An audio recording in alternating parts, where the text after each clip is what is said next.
Maybe in one of your relatively uninformed flurries, you ended up establishing a relationship with someone who was really not good for you. And that might mean, well, it was just a bad personality match, or it might mean they really weren't good for you, because, you know, you can get pretty unlucky and you can get tangled up with someone who's very deceitful and very malevolent and who could care less about you, or maybe who even wants to hurt you. And then you can establish a trusting relationship with them, or at least you trust them, and then one day, you know, you find out that they are not who they said they were, or even more importantly, they are not who you thought they were. And so then maybe you're in a committed relationship and they betray you with someone else.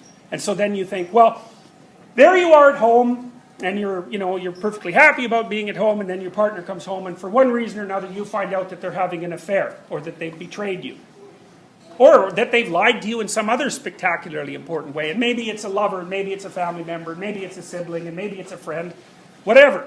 It doesn't matter. And so here's the way of thinking about it. The minute before they come home, you're in one place. And you remember, a place isn't just a place, right? A place is a place in time. Because we live in space-time. We live in time and place. And what that means is you can be in the same place in 1 minute and a completely different place in the next minute, even if you haven't even moved.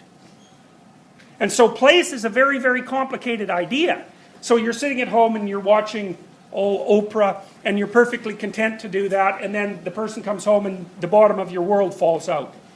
And then all of a sudden you're not where you thought you were. And it's a really weird place that you are now, because it's not where you were, that's for sure. But you also don't know where it is, because you don't know who that person is that's in that room with you.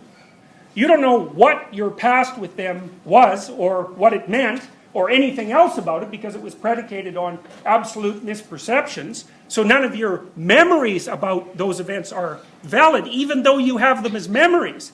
And then you have a worse problem, which is if you're betrayed badly enough, not only are you not going to understand your immediate past with that person, oh, and by the way, your future's also gone, so that's a big problem, as is your present has become radically more complex.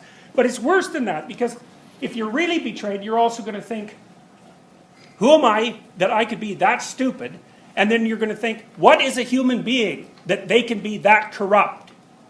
And so not only have the fundamentals been kicked out of the substructure of your perceptions, but your notion of what it means to be you and what it means to be human might have been seriously disrupted. And you know, the thing about that is that's a non-trivial event. People call that traumatic. It's like a physical wound. In fact, it certainly, if the trauma is great enough, it can produce a psychophysiological wound, because that sort of trauma, a deep betrayal is a good example, will damage your brain. And maybe you'll recover from it, and maybe you won't. And one of the ways that that's been represented forever in mythological stories is by being swallowed up by a subterranean beast. It's something that comes up from the depths and pulls you down, and then you're in it. Now, why is that? Well, that's an extraordinarily complicated question, but here's the answer as nearly as I can tell. We evolved a very complicated neuropsychological system to signal alarm. So that's anxiety, threat sensitivity, right? And that makes us freeze, for example. And when you look at how an animal uses that system, let's say a mammal, just to keep it simple, because we're all mammals, and so we can kind of understand mammals. So if a rabbit sees a wolf, for example, it's going to freeze so that the wolf can't see it. And if a rat smells a cat, even if it has never smelled a cat in its whole life, it's going to also freeze. And interestingly, with rats, if you put rats in a natural environment, which means they get to have little rat dominance hierarchies, little rat families, and they're not like little white rats alone in a cage. They're happy family rats. And they've got their burrows and they live in their little societies, and maybe there's a part of their territory where they can go get food. And they're used to that, so they'll scurry out there in the day, kind of hiding because they don't like light, or maybe they'll scurry out at night because rats are night things. And they'll get their food and they'll eat it or bring it back, or whatever they do, share it with their family, or at least bring it back. Well, let's say that you put a cat out there, or maybe you even just put a cat there and take it away so that the place smells like cat. Well, if one of those rats goes out there and sees that cat, first of all, it's going to freeze, and it is not a happy thing. Because imagine, you're a rat, and a thing that's 4 times as big as a lion suddenly appears on your front yard. Do you believe that there are things that you should do? Like, is there anyone here who doesn't believe that? Or more importantly, is there anyone here who doesn't act like they believe it? So you wake up in the morning and you think, yeah, there's a bunch of things I should do.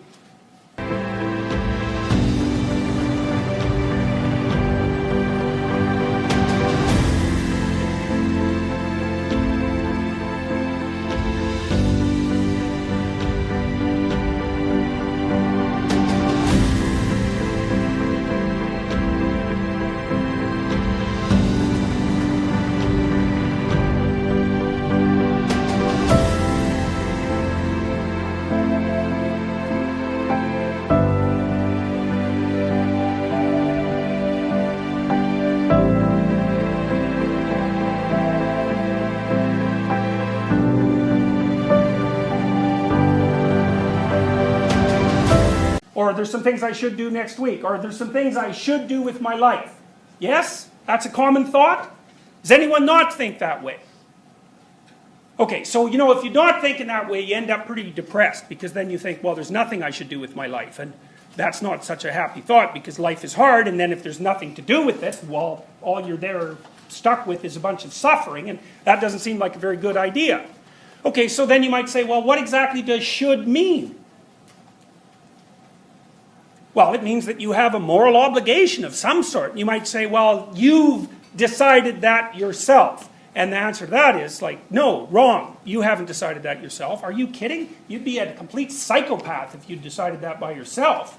Right? I mean, if you're even the vaguest bit civilized, then you decide what it is that you should do, or what you should do manifests itself within you as a context of a dialogue that you're continually having with yourself, but also with everyone around you. And not only with everyone around you, but with the entire history of mankind.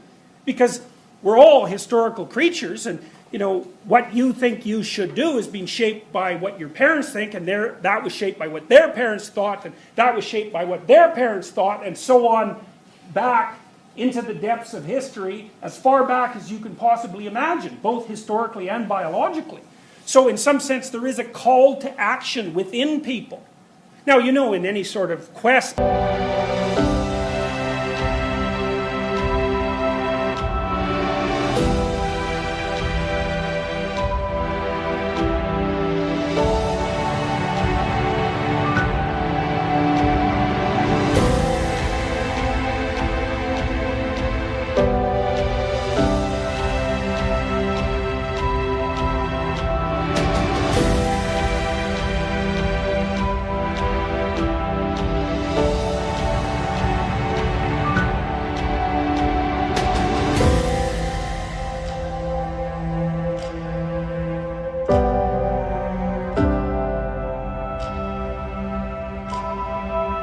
story, like The Hobbit, let's say, or The Lord of the Rings for that matter, the story always starts with a call to action, right? For some reason or another, the little Hobbit character, which by the way is you, the Hobbits live in this little protected place, and they're not very big, and they're not very smart, and they don't know about the wide world beyond them where the great forces of good and evil are at combat. And one Hobbit, who's a little bit more adventurous than the rest, gets called upon to act, and in the Hobbit stories, it's usually the wizard who manages it, right? So it's a magical figure of some sort who's extraordinarily wise and extraordinarily old, who might as well be God for all intents and purposes, who says, it's time for you to go and become a thief. Well, that's what happens in The Hobbit, right? It's a very weird thing.